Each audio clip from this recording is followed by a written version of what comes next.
Okay, I had mentioned that I want to get back into art journaling, and so we are doing so. Now, I do have classic art journals, but I forgot her name.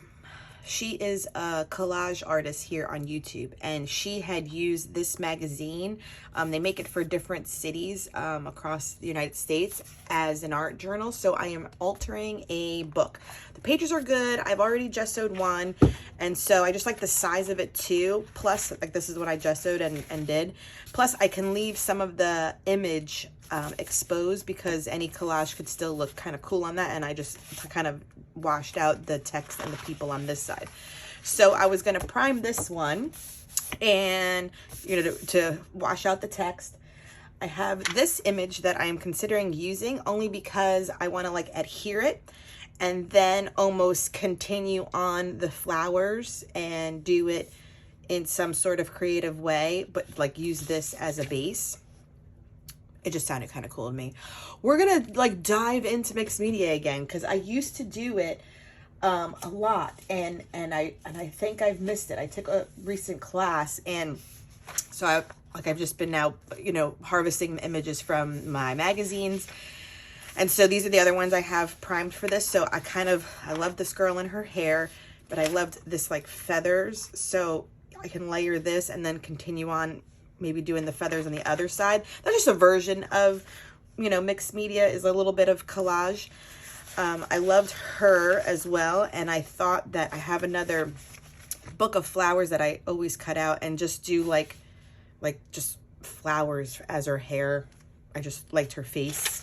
I cut out this black and white dog, and I loved him too. So you can see what's coming in the pie flow. And if I can fit more than one in this video, then I will.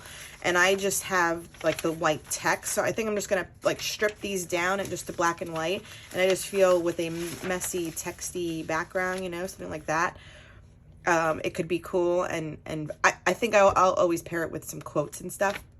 But at least we'll get some, you know, collaging down. I'll bust out my stamps and paints, and we will make these images pop a little bit more, is my thought processy. So that's what I just kind of have that. And I was like, you know what? I could just do, you know, artistic-y red, orange, blobby circles, and then try to do the detailedness and just have it be like a full page and continue on maybe with the table and then have some sort of quote on this side, but using this as the background more now.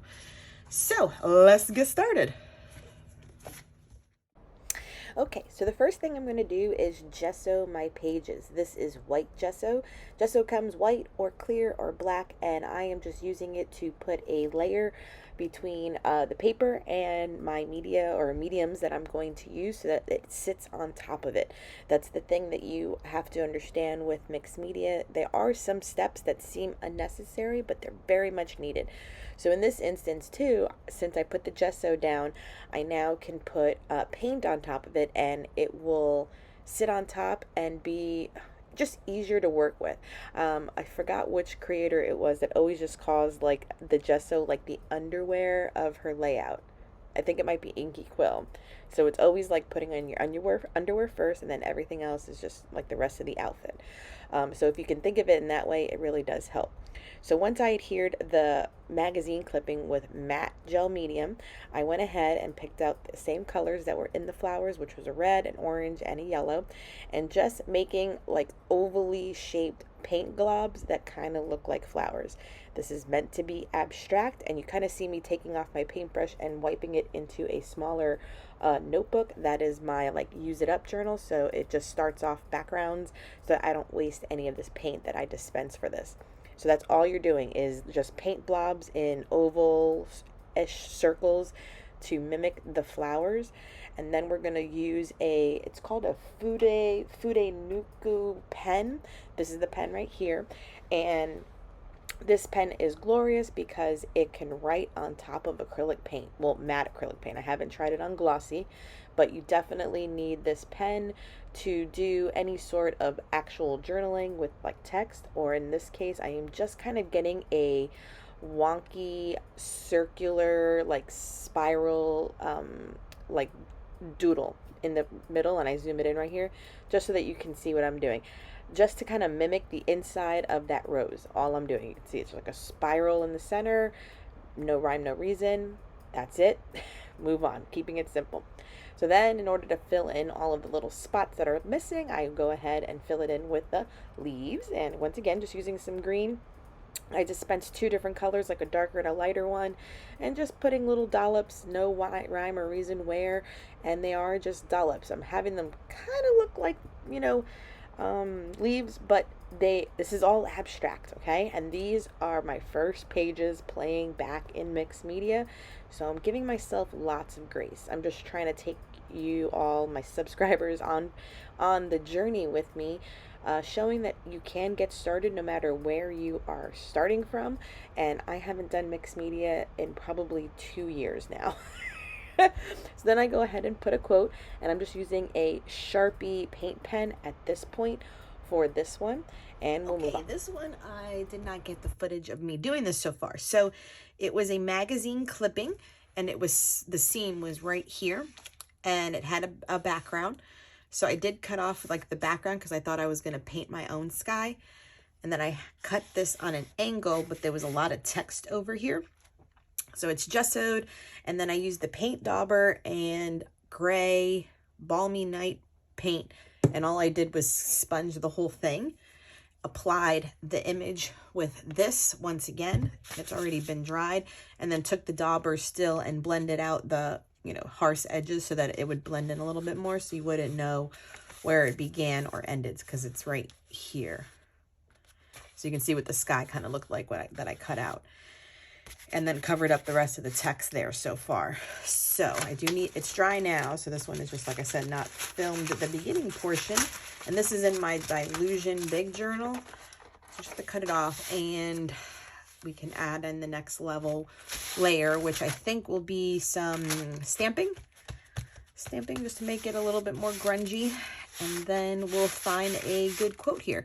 It's hard about, I guess for me, I don't love my handwriting. I just don't feel like I have like decorative artistic handwriting to do like cool block lettering and such, which is what I want to do on this page, probably something about like working hard and blah, blah, blah.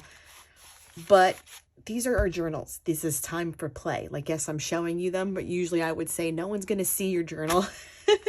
This is a time for practice. So I might, still try to attempt some decorative, lettering and find a cool quote about like working hard or something that kind of will go along with this picture of this athlete like flipping over those heavy ass tires, but like her muscle tone and everything was just impressive.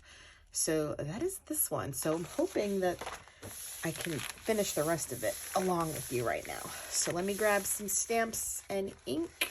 I think I want to do just stamping and not stenciling with more paint, even though my desk is a ray of a mess because I have been working on nothing but paint, because I've had the day to myself to just play. So I have like a page going in like 4 different notebooks. So let's get started finishing up this one. I hope I explained everything I did previous to this part. I'm sorry about not filming it. So I am taking another black and a navy blue and 2 stencils from my stash. This one I do believe is a Dana Wakley one. And I'm using the like kitchen sponges that I bought from Dollar Tree in order to kind of push the paint into the stencil. Now, using a sponge did not get a nice crisp stenciling, but I'm okay with that. This is not about perfection doing these processes. This is just about having fun. I listened to a book, and this stencil too, I used black through like the little plus mark stencil. Did they come out great? Can you see that they're all kind of like a little bit wonky? Yes, ma'am. Did I say, oh, it didn't come out perfectly? Did I stop doing it? And I was like, oh, no, maybe the sponge is not being a good applicator. So I am using one of the Ranger daubers that go on the end of one of those wooden wands, but I just couldn't find the wands. I'm just using the sponge. And it's okay. Here I am kind of in a use it up journal way, just using the extra black and navy paint and covering up that person on that page so I can come back and do it. So now adding in the quote. Here I am adding it in, and the word is supposed to be breathtaking, but the G definitely did not fit. And so we cover it up. I got some more navy ink, I got more gray, and we were covering it up because it did not fit where I spaced it. So there's another lesson for you. Anything that's ever a mistake, you can cover it up. I just added more paint, or you could have done another collage piece or put some scrap paper on it and cover it up and move on. So don't ever get stuck just because something got messed up like I did right there. I just covered it up. And now looking at this, the white wasn't as bold as I thought it was. So here is, and then I go, well, let me just go over it with the royal blue paint pen. And that, I think, made it blend in so much more to the background. So yes, this quote is not really legible. So I almost barely need to cover up the blue with white again, but we're calling the page done.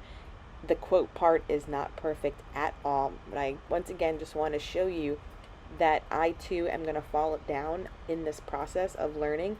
But once again, these are your journals. This is me playing with mixed media again. This is just for the sake of being crafty, and I definitely want you to know that you are not alone when you make mistakes in the beginning.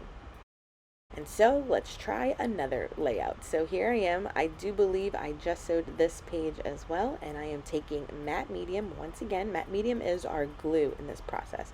And I cut all that magazine text into just strips, and I'm just adding them randomly, trying to make an interesting collage elements in the background.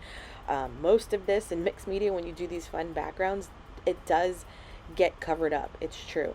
But the process is also to learn how to get efficient with your mediums and learn quick steps to do this, because even in this process I did a lot. My hands did get, kind of like covered in glue. You ever make like chicken cutlet and you dump it in the egg and then the flour and then the breadcrumbs and your hands get the buildup? That's what happens with the glue on this part too. It kind of gets gunky.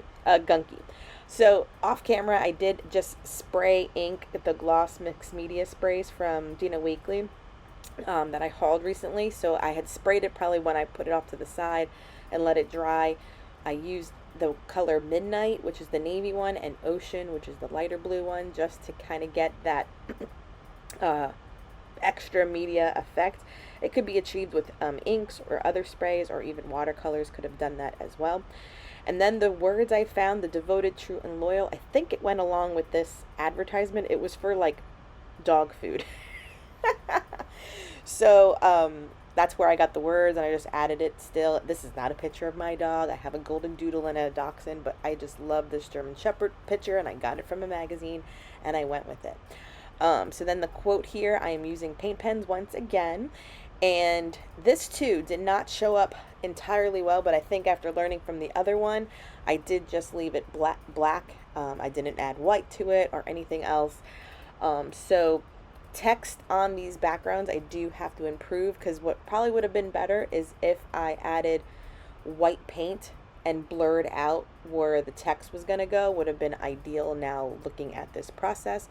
But like I said, we are in a learning process right now. It's okay to make mistakes, because the next time we'll do better. Okay, that will wrap up all 3 of these entry-level mixed media layouts. I think they all turned out super fabulous. And even with this abstract kind of mixed media that I did, having it with the real the photo right here just makes it like very impressive. So I did a quote, "A flower does not think of competing to the flowers next to it. It just blooms." I said that's so weird, but there's number 1. Then with the dog, it's hard to read. I had to think about that, because even if I did it with white, it would have been a little weird. So black, maybe I'll go in with some white pen and highlight it, but it's just a cute quote that I always love and think about with my dogs. And I just love German Shepherds. My next dog, if they had one that didn't shed, would be a German Shepherd. So that one's complete as well. And I know I didn't film the whole process of this one, but I explained it pretty good, and then did this nice quote, which once again is hard to see. So I need to see, maybe my paint pens are not fresh, because even the white was so hard to see on that. But nevertheless, it still turned out cute. Love it, love it. So I'm so glad you joined me for this first process video of mixed media in my books. I have an altered book going. I have this tinier A5 size and then my dilution size. So there'll be a nice variety of pages to come on my channel. Thank you so much for joining. If you've had a great time with me, please consider subscribing and giving this video a thumbs up. And until next time, bye.